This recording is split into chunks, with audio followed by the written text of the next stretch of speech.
ভারত ও চীন থেকে মানুষ শুধু সন্তান জন্ম দিতে যুক্তরাষ্ট্রে আসে, এমন মন্তব্য করে সমালোচনার মুখে পড়েছেন ডোনাল্ড ট্রাম্প। এই মন্তব্যকে অযৌক্তিক ও রুচিহীন বলে কড়া জবাব দিয়েছে ভারতের পররাষ্ট্র মন্ত্রণালয়।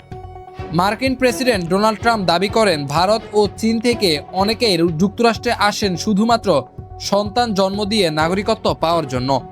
তার এই বক্তব্য সামাজিক মাধ্যমে ছড়িয়ে পড়তেই শুরু হয় ব্যাপক বিতর্ক। এর জবাবে ভারতের পররাষ্ট্র মন্ত্রণালয়ের মুখপাত্র রণধীর জয়সওয়াল বলেন, এই মন্তব্য তথ্যভিত্তিক নয়, অনুপযুক্ত ও রুচিহীন। তিনি স্পষ্ট করেন, এটি ভারত যুক্তরাষ্ট্র সম্পর্কের বাস্তব চিত্র তুলে ধরে না। তিনি আরও বলেন, দুই দেশের সম্পর্ক দীর্ঘদিন ধরে পারস্পরিক সম্মান ও অভিন্ন স্বার্থের উপর ভিত্তি করে গড়ে উঠেছে, যা এমন মন্তব্যের মাধ্যমে প্রতিফলিত হয় না।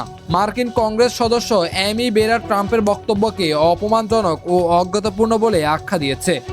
অন্যদিকে হিন্দু আমেরিকান ফাউন্ডেশন এই মন্তব্যকে ঘৃণামূলক ও বর্ণবাদী হিসেবে নিন্দা জানিয়েছে। বিশ্লেষকদের মতে এই বিতর্ক এমন এক সময় সামনে এলো যখন মার্কো রুবিও এর সম্ভাব্য ভারত সফর ঘিরে দুই দেশের সম্পর্ক নতুন করে গতি পাওয়ার কথা ছিল।